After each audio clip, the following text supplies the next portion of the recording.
My hope for our conversation today is that we will all leave here newly convinced and enthusiastic about being evangelists for constitutional war powers.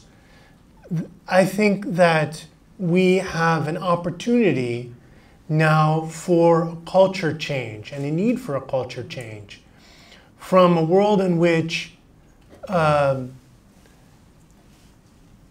unconstitutional wars are acknowledged to be unconstitutional and illegal, but the violation is seen like jaywalking. You know, it's, to a world in which we have zero tolerance for unconstitutional wars and enforce this in this new norm in public debate and on members of Congress. And if we succeed at this, and to the extent that we succeed at this, I do believe that we will have less war and less of the worst wars. And to see this dynamic, we don't have to go back that far to discover a world in which it was true that there was a zero tolerance climate for unconstitutional war. We don't have to go back to 1789. All we have to do is go back to August 2003.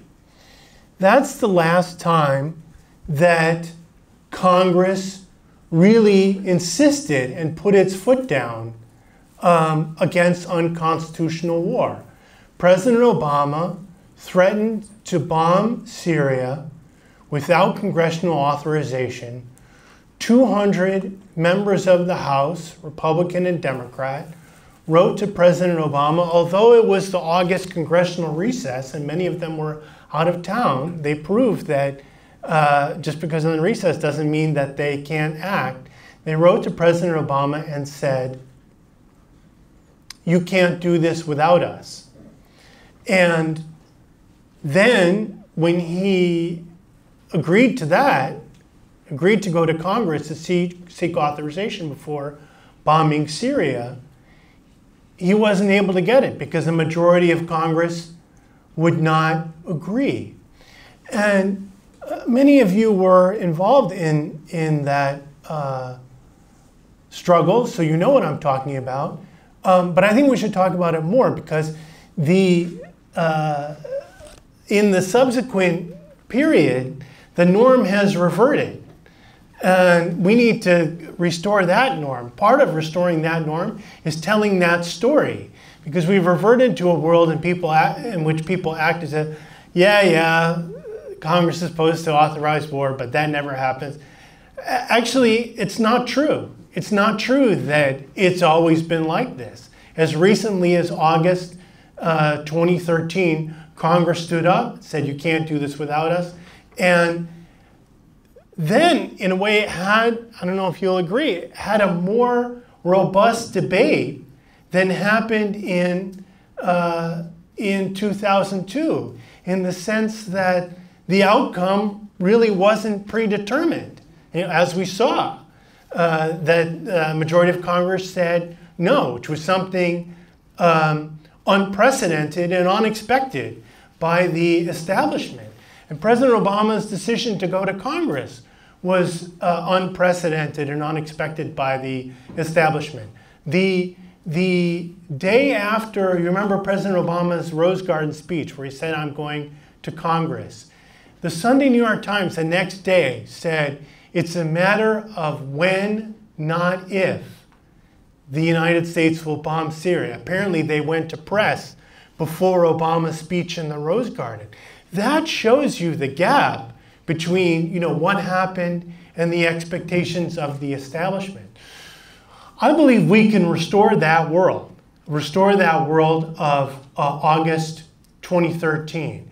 And I believe that we would have less war if we restored that world. You already know that U.S. wars have hurt religious freedom, have hurt religious liberties, among all the other ways they've hurt human rights and human freedom in Iraq and Syria and elsewhere.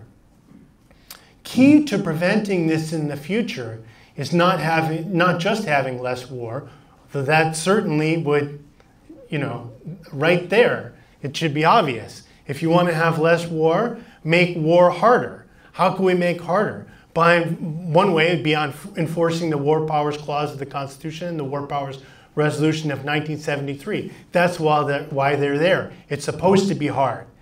That's why it was written that way. It was supposed to have to go through Congress. But also, if you want issues and concerns like the impact of war on religious freedom to count, then we need to take it outside. We need the debate to happen in public. This was a discussion in last time. How do we make this concern be part of the debate? Well, if we leave the discussion to the national security insiders, then the decisions, first of all, there's going to be more war, that's for sure. Secondly, it's going to be unconstitutional. Third, what concerns are going to dominate the discussion? The things they care about. Things like, well, the government of Saudi Arabia is our friends, we have to help our friends.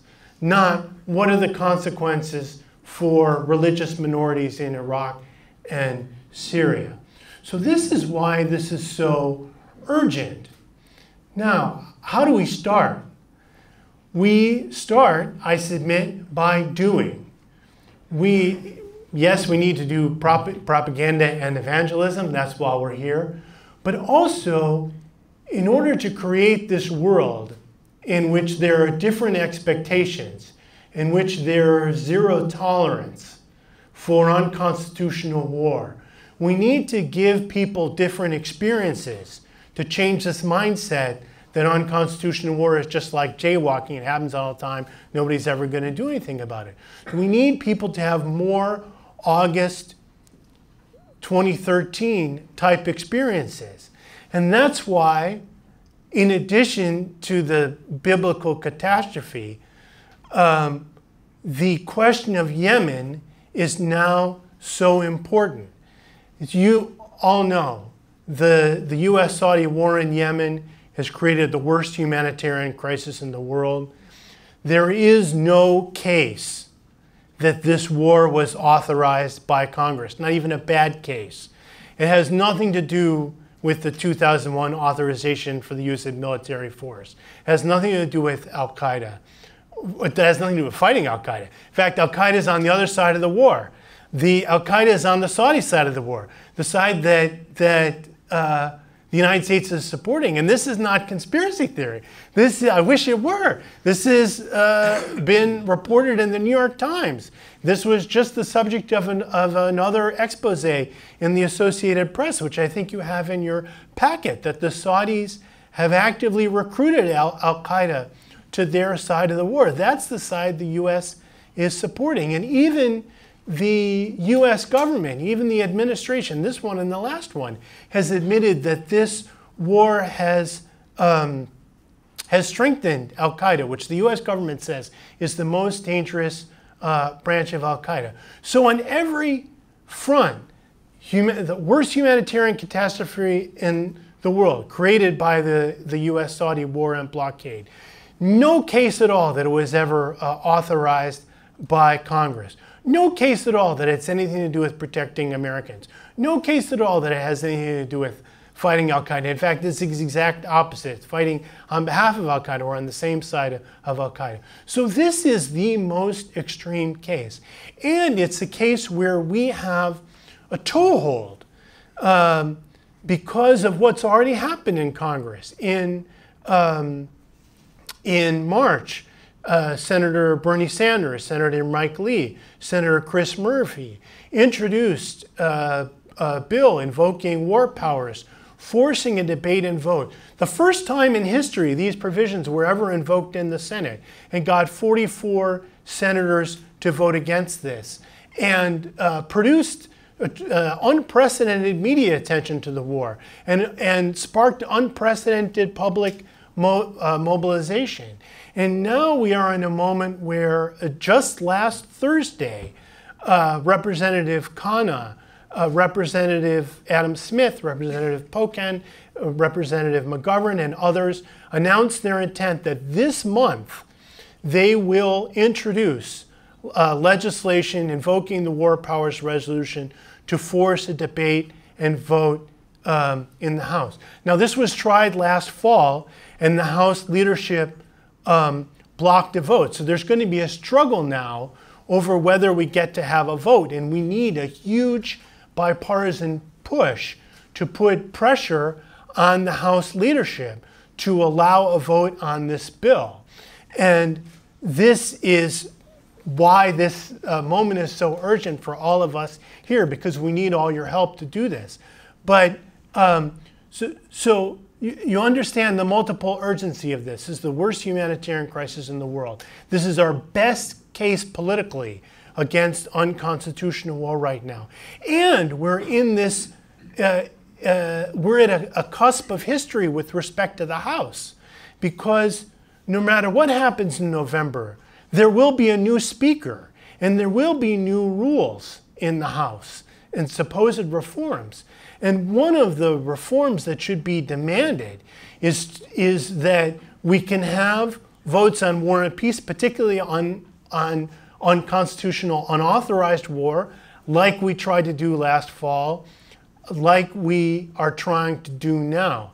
So this is a great opportunity for all of us to pull together and demonstrate publicly what this is all about in terms of forcing Congress to address the question of unconstitutional war.